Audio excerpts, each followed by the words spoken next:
भाषा विवाद के बाद अब महाराष्ट्र पॉलिटिक्स में एक नया विवाद सामने आया है। ये विवाद जुड़ा है हनी ट्रैप से। ऐसी जानकारी सामने आ रही है कि इस हनी ट्रैप में महाराष्ट्र सरकार के कई मंत्री और बड़े बड़े पुलिस अधिकारियों के साथ साथ आईएएस भी फंसे हैं। सूत्रों की माने तो एक मामला तो ऐसा सामने आया है जिसमें इस हनी ट्रैप में फंसे एक पुलिस अधिकारी की आत्महत्या करने तक की नौबत आ गई।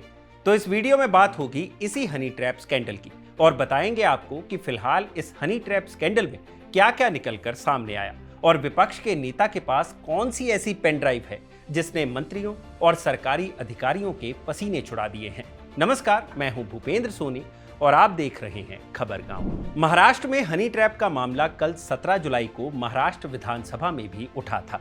इस मामले को महाराष्ट्र विधानसभा में महाराष्ट्र कांग्रेस कमेटी के पूर्व अध्यक्ष नाना पटोले ने उठाया था।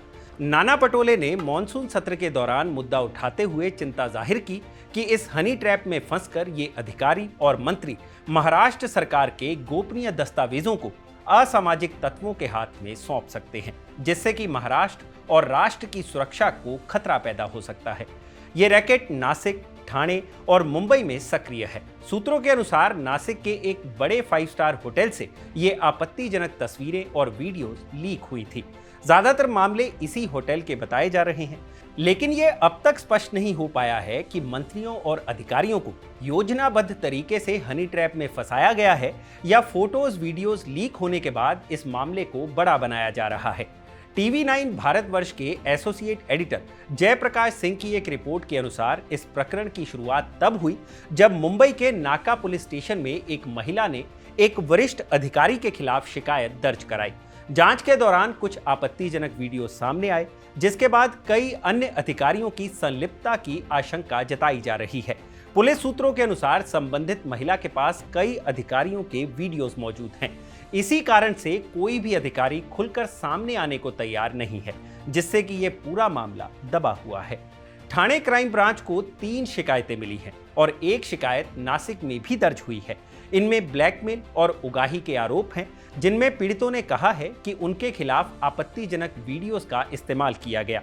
इंडिया टुडे की रिपोर्ट के मुताबिक ठाणे के 2 बड़े पुलिस अफसरों ने इस महिला के खिलाफ शिकायत दर्ज कराई है। उन्होंने बताया कि महिला ने उन पर झूठे बलात्कार के आरोप लगाने की धमकी देकर उनसे 40 लाख रुपए की मांग की थी। जब इस मामले की जांच शुरू हुई तो पता चला कि ये सिर्फ 2 अफसरों का मामला नहीं है, कई और सरकारी अधिकारियों को भी निशाना बनाया गया है। दैनिक भास्कर की एक रिपोर्ट के अनुसार ये महिला पहले भी 2016 में उगाही के एक मामले में पकड़ी गई थी। जांच में सामने आया कि आरोपी महिला खुद को एक जरूरतमंद महिला पुलिसकर्मी या होमगार्ड बताती थी। फिर वो इस बहाने कई आईपीएस अफसरों, एक्साइज अधिकारियों सहित बड़े बड़े सरकारी कर्मचारियों को निशाना बनाती थी। अधिकारियों का कहना है कि अभी कई और मामलों की जांच चल रही है और हो सकता है कि और भी पीड़ित सामने आए। पुलिस इस मामले की गोपनीय जांच कर रही है क्योंकि इसमें बड़े बड़े लोग शामिल हैं। इस हनी ट्रैप में कथित तौर पर महिलाएं बड़े अधिकारियों और राजनेताओं को प्रेम या शारीरिक संबंधों का प्रलोभन देकर फंसाती हैं और फिर उन मोमेंट्स के वीडियो रिकॉर्ड करती हैं या चैटिंग के स्क्रीनशॉट्स रखती हैं। फिर इन रिकॉर्डिंग्स का इस्तेमाल करके अधिकारियों और नेताओं को ब्लैकमेल किया जाता है। एक मामले में एक वरिष्ठ अधिकारी से 3 करोड़ रुपए तक मांगे गए, जिसके दबाव में उन्होंने आत्महत्या करने तक की कोशिश की। बाद में उनकी पत्नी ने इस मामले में शिकायत दर्ज कराई। ये महिलाएं अपना प्रोफाइल बदलकर अलग अलग अधिकारियों से मिलती थी और उन्हें अपने जाल में फंसाकर उनसे पैसे वसूलती थी। आमतौर पर वो शादी का झांसा देकर बलात्कार जैसे आरोप लगाती हैं। बाद में जब उसे पैसे मिल जाते हैं तो वो आरोपों को वापस ले लेती हैं। पुलिस सूत्रों के मुताबिक एक मामला तो काफी चौंकाने वाला था, जिसमें एक महिला ने आईपीएस अधिकारी को मदद के बहाने एक होटल के कमरे में बुलाया। वहां उसने कथित तौर पर कपड़े उतारे और चुपचाप रिकॉर्डिंग कर ली। बाद में इसी रिकॉर्डिंग से उस अफसर से पैसे वसूले। एक और मामले में एक बड़े अफसर की पत्नी को एक ऐसी ही महिला को पैसे देने पड़े ताकि उसके पति पर बलात्कार का केस दर्ज ना हो। विभिन्न मीडिया रिपोर्ट्स में सूत्रों के अनुसार इस रैकेट का मास्टरमाइंड एक प्रमुख राजनीतिक पार्टी का एक पूर्व पदाधिकारी है। हालांकि उसका नाम अभी सार्वजनिक नहीं किया गया है। इस व्यक्ति ने उत्तरी महाराष्ट्र के प्रभावशाली लोगों को निशाना बनाया है। नाना पटोले ने विधानसभा में इस मामले को उठाया है उनका कहना है कि सरकार हमारी बातों को गंभीरता से नहीं ले रही है, इसलिए उन्होंने विधानसभा में भी ये मुद्दा उठाया था। देखो, सरकार वास्तविकता को छुपा रही है। आज महाराष्ट्र की बदनामी पूरे देश में, दुनिया में हो रही है। कुछ मंत्री और वरिष्ठ अधिकारी, फिर वो आईएएस हो या महसूल के हो या हमारे आईपीएस हो, पुलिस वाले हो, ये सब लोग उसमें इन्वॉल्व हैं। इसका जो आंकड़ा है 72 से भी ऊपर है। और मेरा जो डर है, मैं बार बार विधानसभा में एक बात कह रहा हूँ कि इस हनी ट्रैप के माध्यम से, ये वरिष्ठ अधिकारियों के और मंत्रियों के माध्यम से महाराष्ट्र के कुछ गोपनीय कागज असामाजिक तत्वों के पास पहुंचे हैं, जिससे महाराष्ट्र की सुरक्षा को खतरा पैदा हो चुका है। मैं सरकार को बार बार ये कह रहा हूँ, पर सरकार सुन नहीं रही है। सरकार किस बात को छुपा रही है? नाना पटोले इस दौरान अपने हाथों में एक पेन ड्राइव लिए भी घूम रहे हैं। उनका कहना है कि वो आपत्तिजनक चीजें सार्वजनिक करके किसी का चरित्र हरण नहीं करना चाहते, लेकिन अगर सरकार इस चीज को गंभीरता से नहीं लेती है तो हम लोगों को ही इन सब का कच्चा चिट्ठा खोलना पड़ेगा। पटोले ने यह भी आरोप लगाए कि सीनियर पुलिस अधिकारियों की मदद से नासिक, ठाणे और मंत्रालयों के सीसीटीवी फुटेजेस को डिलीट कराया जा रहा है, ताकि इसमें लिप्त अधिकारियों और मंत्रियों को बचाया जा सके। पुरावे हमारे पास भी है, लेकिन हम किसी का चरित्र हनन करना नहीं चाहते। मैंने विधानसभा में ये पेन ड्राइव में हमारे पास पूरा चिट्ठा है, और सरकार को हमने कहा था कि आप ये सब चीजों को कैसे रोक सकते हैं, नहीं तो हमें ये सब का चिट्ठा खोलना पड़ेगा। तो हम सरकार का इंतजार कर रहे हैं।